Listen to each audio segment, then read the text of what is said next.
Real News has, in my view, broken new ground by including the Indigenous perspective, offering analysis seen nowhere else on American TV.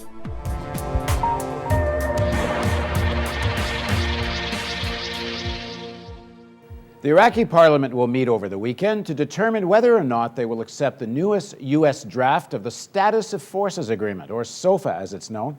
SOFA sets the terms of the U.S. military presence in Iraq, and the work to reach an agreement comes with a certain desperation, as the United Nations mandate for the U.S. occupation is set to expire at the end of 2008.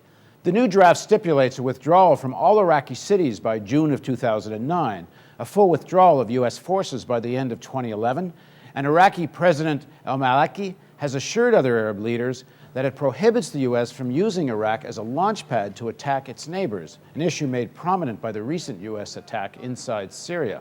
Joining us to discuss this development is Sabah al-Nasseri, a professor of political science at York University in Toronto and an expert on Middle East politics. Welcome, Sabah. Hi, Paul. So if the U.S. has made all these concessions, why are so many Iraqis still against this agreement? I mean, it appears even the Maliki government is saying they won't accept it. So who wants the Americans out right away? And those who want some timetable, what's wrong with this agreement when it comes to a timetable? Yeah, I think I have to clarify two things, because the whole discussion about SOFA mix up two things. SOFA, as you know, Paul, is not a security agreement. SOFA concerns only the criminal legal jurisdiction over the U.S. forces and personnel in Iraq when it comes to on duty or off duties, etc. Besides some other issues like taxes, fees, mail, exit and entrance to Iraq, etc. So it's not a security agreement. SOFA, per definition, makes sense only within a comprehensive security agreement. So that means we have two things. On the one hand, we have SOFA. On the other hand, we have so-called framework for strategic agreement between the United States and Iraq. And in this agreement, both things are being negotiated now? Exactly. We have the negotiations in the last year, especially based on the so-called Declaration of Principle in November 2007 between President Bush and Minister President Maliki. It mentioned all these issues in general. So then you have a discussions in January, and especially from March 2008, over these two different issues. On the one hand, the SOFA concerning the criminal jurisdiction, and the other one, the security agreement between Iraq and the United States. Because, as you mentioned, the UN mandate will end by December 31st. And the last time the Iraqi asked the Security Council to extend only for 1 year, last year. So here's a problem. That means that SOFA at the beginning was different than the security agreement. What we have now is a mix-up of these two things, and that's what makes this SOFA unique compared to all other SOFAs that the United States have with other countries. So this SOFA does now include timetable and all these other issues? Include not only timetable and other issues, but above all include military operationals paragraphs concerning the operation of the United States within Iraq, which are normally are part of the security agreement, not of SOFAs. This makes this SOFA unique, a precedent if you like, right? That's why it created a lot of fear within Iraq. That's not only SOFA concerning jurisdiction, etc. It's actually a security agreement. Okay, so now we have this more comprehensive agreement. Exactly. Rolled into one. Exactly. The way we're hearing is that the U.S. has conceded on very key points. So why are so many Iraqis against this, and why does it appear it wouldn't pass Parliament? Okay, I'll give you two examples to illustrate the problem. The first one, though the United States agreed to that the Iraqis have jurisdiction over U.S. forces, personnel, and contractor outside the bases, off duty, etc. But at the same time, in the next paragraph, the U.S. mentioned that they will define when and where U.S. soldiers and personnel are off duty. That means if they commit a crime outside their bases and outside their duties, still the Iraqis, they cannot bring them to court because the U.S. can claim they were on duties. So the thing is, it's a discursive shift. So it creates a loophole a mile wide. Exactly.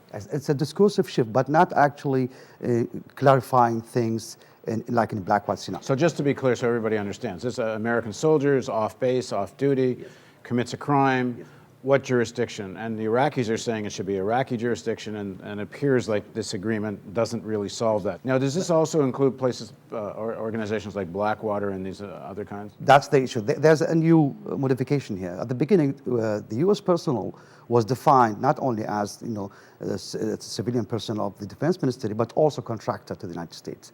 So the Iraqi, especially after the incidents of Blackwater in September 2007, where 17 Iraqi civilians were killed, were asking that these security companies will not be under the U.S. primary jurisdiction, but under Iraqi jurisdiction. Here they made a kind of concession that these contractors outside the bases and so on are under the Iraqi jurisdiction. But still, even here, it's not really clear. There's ambiguities about the definition where and when they are off duty or on duty. Is there agreement on the question of the timetable or not? There is, this agreement is agreement about different agreements, future agreements. So everything was put there in temporary. And you have all paragraphs saying the United States or the Iraqi government can ask the United States or vice versa to extend the limit or to postpone the timing or to whatever. So you have so many clauses in this agreement, open up spaces for the United States to extend or to postpone dates and the withdrawal of troops. But this is the first time the United States accepted a timetable for redeployment of the brigades and forces. And what are the other big sticking points? The thing is, the problem is with this agreement, that's why I was saying they have mixed two things. Because you have some paragraphs concern the securities and military issues. And it says that the Iraqi government asked the US government to support the Iraqi government when it comes to internal and external threat to the Iraqi sovereignties, institution, etc. And that means that both of them, they will have joint military actions. And besides, the agreement doesn't rule out the self-defense of the United States. So here you have the... Now, my understanding is that one of the fights is over, can the U.S. carry out operations without the agreement of the Iraqi government or not? Yeah. Where is that issue at?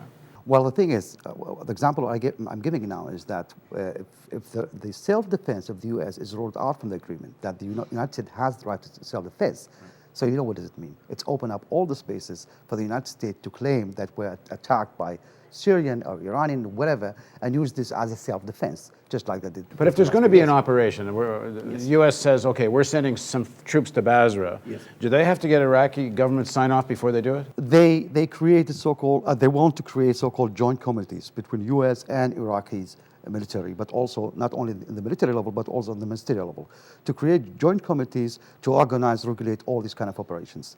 So that means the United States will not operate on itself in Iraq, but joined by Iraqis, militaries, and ministers. There's the conversation going on the surface about what's in the agreement and what isn't and what's fighting, but the reality of it is it seems like it's not going anywhere. Yes. And in the next segment of our interview, let's talk about why it's not really why it's not going anywhere. Okay. But just as a short ending to this, just to be clear, if they don't have the agreement, they're going to go to the UN and get a year extension. So it's really going to be status quo anyway, which may be in the Iraqi government's interest at the very least, and maybe even in the American interest. Okay. Next segment of our interview, we will pursue this conversation with Sabah al-Nasseri. Please join us. This is the sort of thing we can build right now without anyone else's permission from the government or from the business community. It's the power's in our hands. If we're not going to sleepwalk into more wars and into environmental disaster, we think we need to start with a television news network that won't bow to pressure and has the courage to seek facts. And that means independent economics. And that's why we need you.